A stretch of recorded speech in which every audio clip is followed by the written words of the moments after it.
Movie की शुरुआत में पुरातन समय के दो आदमियों को दिखाते हैं जो एक घने जंगल में चल रहे हैं। एक जगह उनको एक जादुई पेड़ मिलता है जिस पर चमकीले फल लगे हुए हैं। एक आदमी का नाम जेड है और दूसरे का नाम है ओह। जेड लालच में आकर एक फल तोड़कर खाने लगता है। अगले ही सेकंड कई बदलाव शुरू हो जाते हैं। ओह के पैर को एक बड़ा सांप जकड़ लेता है और वे फ्यूचर में पहुंच जाते हैं जहां दुनिया जरा मॉडर्न हो चुकी है। जेड उस साम्राज्य की प्रिंसेस से फ्लर्ट करने लगता है और तब हमें वापस पुरातन काल में लेके जाते हैं। उस समय इंसान जंगल में रहते थे और शिकार करते थे। कुछ आदमी एक जंगली सुअर का पीछा करते हैं। उनका सरदार मार्लाक सुअर का शिकार करने के लिए बिल्कुल तैयार होता है, लेकिन तभी उसके साथी को एक भाला लग जाता है और पेड़ों के बीच से जेड वहां पर आता है और बड़े गर्व से पूछता है कि वो सुअर कहाँ है जिसे मेरा भाला लगा था। पर असलियत जानकर वो उस घायल आदमी से माफी मांगता है। अब जैसे ही मार्लाक और उसके साथी जाने लगते हैं तो जेड कहता है कि अगर मार्लाक बीच में ना आता तो मेरा भाला सीधे उस सुअर के पेट में लगता। ये सुनकर मार्लाक और उसके साथी जेड को खूब पीटते हैं। फिर वे अपने गांव लौट आते हैं। वहां ओह नाम का आदमी नीचे पड़े स्ट्रॉबेरीज उठाकर खा रहा होता है।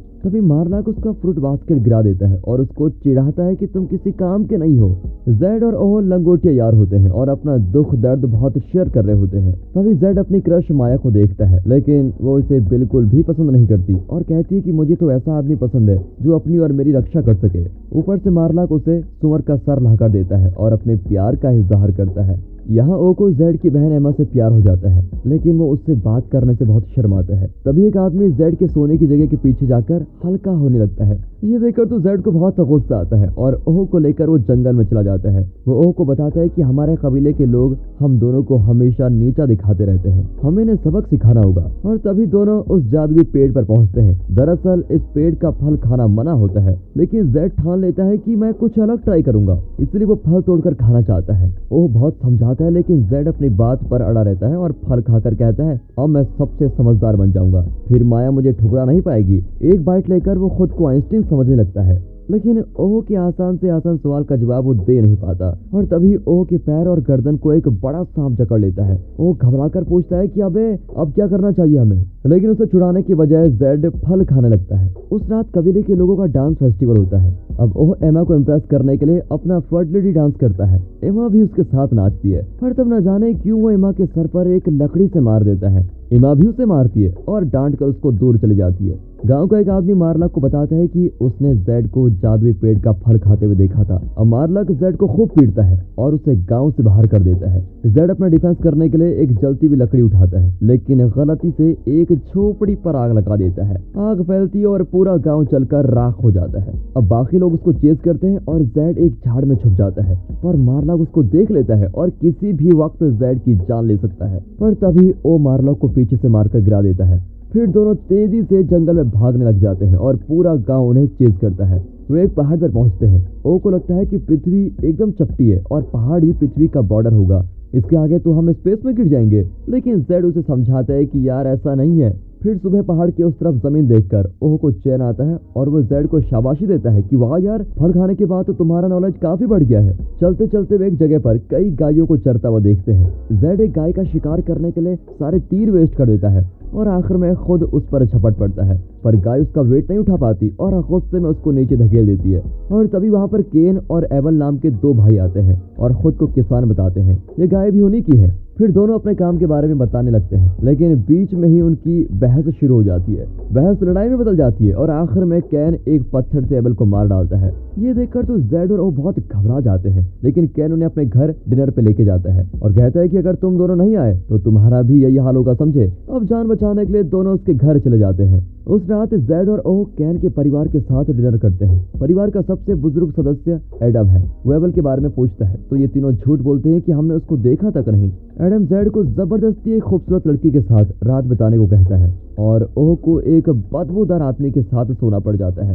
जेड बहुत एक्साइटेड होता है, लेकिन वो लड़की कहती है मुझे मर्दों में जरा भी इंटरेस्ट नहीं है, मुझे तो औरतें पसंद है। वहाँ ओ उस आदमी के लगातार गैस छोड़ने से तंग आ जाता है। अगले दिन एडम और परिवार के लोग एबल की तलाशी में निकल पड़ते हैं। वे एबल की लाश को देखते समझ जाते हैं कि ये कैन का ही काम है, लेकिन तब तक जेड ओह और कैन गांव से बाहर चले जाते हैं। वे एक मार्केट में पहुंचते हैं जहां मार्लाक, माया और एमा को देखकर वे सभी हैरान रह जाते हैं। उन्हें बांधकर यहाँ लाया गया है। वे बताते हैं कि जब तुम दोनों गांव को जलाकर भाग गए थे तो किसी दूसरे कबीले ने हमारे गांव पर कब्जा कर लिया था। उन लोगों ने गांव वालों को बंदी बना लिया है और हमें किसी के हाथों बेच दिया है। अब हम सब गुलाम हैं। इन्हें बचाने के लिए जेड इन्हें खरीदना चाहता है, लेकिन उसके पास पैसे नहीं होते। वो ओनर से सौदा करता है कि मैं इन्हें खरीदने को तैयार हूँ, लेकिन मेरे पास पैसे नहीं है। इंस्टॉलमेंट में दूं तो चलेगा? वो आदमी हंसकर कहता है कि बाबा आदम के जमाने में ये क्या बकवास कर रहे हो। और तब तूफान की तरह कैन बीच में आकर बोलता है कि मैं इन सबको छुड़ाऊंगा। लेकिन डायलॉग झाड़ने के बाद वो ओनर से बात करता है और एक घोड़े के बदले जेड और ओह को भी बेच देता है।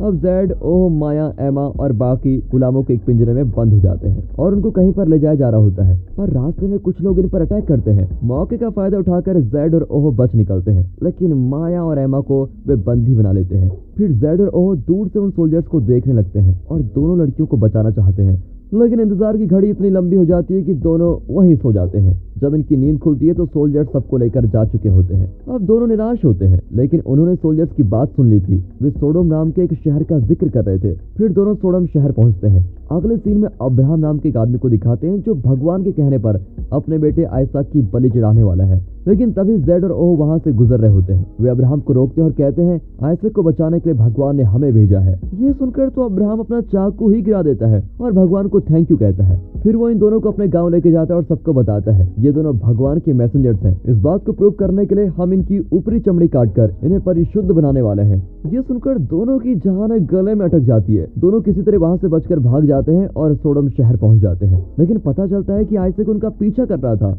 वो कहता है कि मैं और मेरे दोस्त अक्सर यहाँ मजे करने आते हैं। जब वे गेट पर पहुंचते हैं तो उन्हें गार्ड्स पकड़ लेते हैं। आइसक तो भाग जाता है, लेकिन ये दोनों फंस जाते हैं। लेकिन कैन वहाँ गार्ड का काम करता है और वो अपने साथियों को बताता है कि ये अपने ही आदमी है। इस तरह दोनों की जान बच जाती है।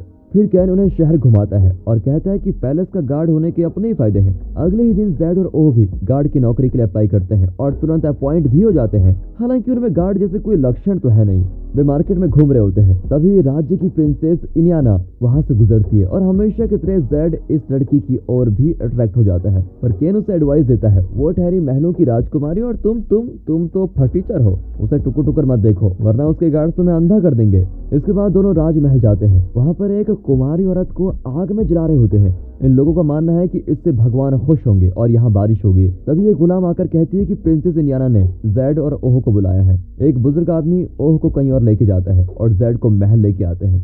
वहां जाकर पता चलता है कि वो गुलाम जो जेड को अंदर लाई थी वो माया है। वहां ओह को देखते हैं तो वो गोल्ड पेंट से ढका हुआ एक स्टैचू बनकर खड़ा है।